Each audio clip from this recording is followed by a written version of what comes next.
Turning and turning in the widening gyre, the falcon cannot hear the falconer. Things fall apart, the center cannot hold. Mere anarchy is loosed upon the world. These are the opening lines in a poem entitled The Second Coming by William Butler Yeats. Chinua Achebe uses this line for the title of his novella, Things Fall Apart. What does the poem refer to, and why does Chinua Achebe use it in his novel? The Second Coming is a visionary poem announcing the birth of a rough beast slouching toward Bethlehem. At the time that it was written, this beast might have been industrialization, polarization, war. But in Chinua Achebe's interpretation, this rough beast is the erosion of Igbo society. And his novel is an unsentimental look at Igbo society. It's set in the late 1880s and gives his response to Joseph Conrad's Heart of Darkness. So today I'll cover a little bit about Chinua Achebe, why he wrote this piece that he wrote called An Image of Africa, Racism in Conrad's Heart of Darkness. Talk about the difference between fiction and history, the oral and literary strategies that he used, sex and gender and the importance of the difference and the theme and the role in the novel, and a little bit about the plot. Achebe describes himself as a political writer whose work is, in his words, concerned with universal human communication across racial and cultural boundaries as a means of fostering respect for all people. He wrote this novel to counteract and to correct the distorted images of Africa and Africans that had been perpetuated. He wrote this novel, it was published in 1958 and has been printed millions of copies in several languages. Let's look at his own words. So Chinua Achebe is writing An Image of Africa. And he writes, in the fall of 1974, I was walking one day from the English department at the University of Massachusetts to a parking lot. It was a fine autumn morning, such as encouraged friendliness to passing strangers. Brisk youngsters were hurrying in all directions, many of them obviously freshmen in the first flush of enthusiasm. An older man going the same way as I turned and remarked to me how very young they came these days. I agreed. Then he asked me if I was a student too. I said no, I was a teacher. What did I teach? African literature. Now that was funny, he said, because he knew a fellow who taught the same thing, or perhaps it was African history, in a certain community college not far from here. It always surprised him, he went on to say, because he never thought of Africa as having that kind of stuff, you know? By this time I was walking much faster. Oh well, I heard him say finally behind me, I guess I have to take your course to find out. A few weeks later, I received 2 very touching letters from high school children in Yonkers, who, bless their teacher, had just read Things Fall Apart. One of them was particularly happy to learn about the customs and superstitions of an African tribe. I propose to draw from these rather trivial encounters rather heavy conclusions, which at first sight might seem somewhat out of proportion to them. The young fellow from Yonkers, perhaps partly on account of his age, but I believe also for much deeper and more serious reasons, is obviously unaware that the life of his own tribesmen in Yonkers, New York, is full of odd customs and superstitions, and like everybody else in his culture, imagines that he needs a trip to Africa to encounter those things. The other person, being fully my own age, could not be excused on the grounds of his years. Ignorance might be a more likely reason, but here again I believe something more willful than a mere lack of information was at work. For did not that erudite British historian and Regius Professor at Oxford, Hugh Trevor Roper, also pronounce that African history did not exist? If there is something in these utterances more than youthful inexperience, more than a lack of factual knowledge, what is it? Quite simply, it is the desire, one indeed might say the need, in Western psychology to set Africa up as a foil to Europe, as a place of negations, at once remote and vaguely familiar, in comparison with which Europe's own state of spiritual grace will be manifest. Very powerful words that speak to the Europeans and Americans still often view of Africa and African history. And hopefully we have expanded that even in this class as we've read texts such as Alado Equiano, and as we're reading now, Things Fall Apart. So this is a novel, a novella, because it's not that long, and some have called it historical fiction. So let's look at that and determine if we think it is historical fiction. It's set in the 1890s, but was published, as I said, in 1958, and does cover events that could have happened at that time. One event that you'll read in part 2 is probably based on a historical event, but there are no characters in the book who are based on historical events. So while it's rooted in history, it's not precisely in the genre that's called historical fiction. Chinua Achebe says, the last 400 or 500 years of European contact with Africa produced a body of literature that presented Africa in a very bad light, and Africans in very lurid terms. The reason for this had to do with the need to justify the slave trade and slavery. This continued until Africans themselves, in the middle of the 20th century, took into their own hands the telling of their story. Now keep in mind that stories in Africa had been perpetuated for centuries orally. So the need was to counteract this body of literature that portrayed Africans in a very negative light with written literature instead of just the oral tradition. So what is fiction?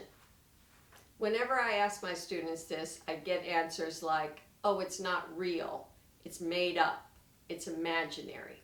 And I don't like any of those answers, because to me, fiction is more real almost than anything else. Because real fiction, good fiction, takes the reality of the human experience and makes it come alive, makes it real. The characters themselves might not be real, but the dilemmas that they face, the choices that they make, the heartache is all reflected in the real human experience. So we have history and fiction meeting in Things Fall Apart.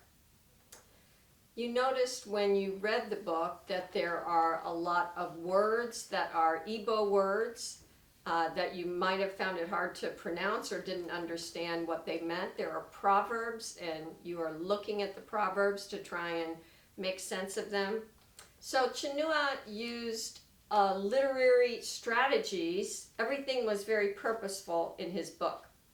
So although Things Fall Apart is written in English, It uses Western linguistic forms and literary traditions combined with Igbo words and phrases, proverbs, tales, and other elements of African oral and communal storytelling in order to record and preserve African oral traditions, as well as to subvert the colonialist language and culture. Chinua Achebe notes that all knowledge is specific and culturally situated. So that high school student in Yonkers has knowledge, has customs, has superstitions rooted in his culture in Yonkers. We in Jersey City have cultures and superstitions and knowledge based in our surroundings, and it's the same with African cultures and traditions. Chinua Achebe states many times that he became a writer to tell his story and the story of his own people from his viewpoint. And one of the things I appreciate greatly about Things Fall Apart is that it doesn't whitewash any of what we might consider negative aspects of Igbo culture. A mother has twins and has to take them out to the forest to die. I don't know who would consider that a positive custom. So he brings the totality of Igbo culture. He doesn't weigh it just on things that would be universally accepted.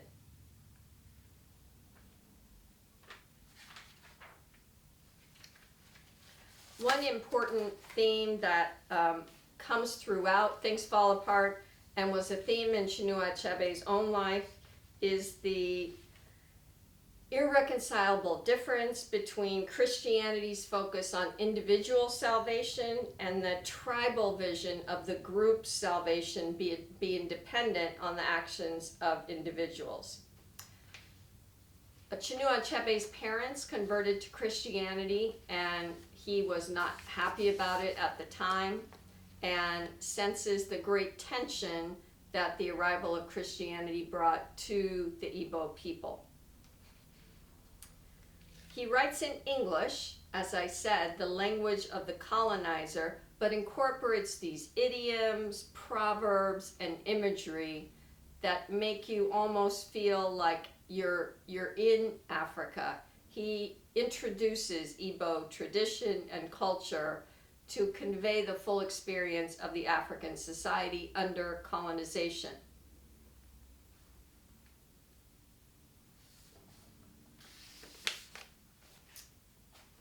So let's move on to a brief discussion of sex and gender. What's the difference and why is this important? Sex refers to the biological and physiological characteristics that define men and women. Gender refers to socially constructed roles, behaviors, activities, and attributes. So we have characters in the novel, Okonkwo's dad, Unoka, we have Okonkwo, we have his daughter, we have Ikemifuna, and many instances where we see how the gender roles play out. Izinma especially is an interesting character to look at, Okonkwo's daughter, whom he really loves. She has more manly characteristics, and Okonkwo likes that in her, yet she still needs to behave like a girl. And then we have Nwoye, whom Okonkwo doesn't like, who would rather sit with his mom and listen to her stories than sit with his dad and listen to his war stories. And he is one of the first ones to convert to Christianity when the missionaries come, which further separates himself from his father. So gender is a very important aspect of the novel. The idea that a man, according to Okonkwo, is one who, as we learned at the very beginning, can win in a wrestling match, can win in a battle, never shows weakness. Even though he might feel sympathetic, it's death to show weakness. Even some of the words that are used, motherland, fatherland. When Okonkwo accidentally kills someone, he has to go back to his motherland. And there's language around who does a child go to when they're in trouble. They don't go to their father, they go to their mother. So there are a lot of instances throughout the book as you read it where you see the importance of the role of gender. I'd like to just show this to you. You could see it. How big is Africa? So you see the continent of Africa, and within the continent of Africa, Europe, the United States, China, and Alaska can fit into the landmass of Africa, giving you an idea of how big it is. Finally, I'd like to read a little bit of Binyavanga Wainaina, who is Kenyan, who writes satirically, in case I have to tell you, how to write about Africa. This is his advice, how to write about Africa. Always use the word Africa or darkness or safari in your title. Subtitles may include words like Zanzibar, Maasai, Zulu, Congo, Nile, shadow, drum. Also useful words are gorillas, timeless, primordial, and tribal. Never have a picture of a well-adjusted African on the cover of your book or in it unless that African has won the Nobel Prize. An AK-47, prominent ribs, naked breasts, use these. If you must include an African, make sure you get one in Maasai or Zulu dress. Treat Africa as if it were one country. It's hot and dusty with rolling grasslands and huge herds of animals and tall, thin people who are starving. Make sure you show how Africans have music and rhythm deep in their souls and eat things no other human eats. He goes on in his satiric essay, How to Write About Africa, showing the racism inherent in a lot of the writing about Africa and the way that Africans are othered in writing.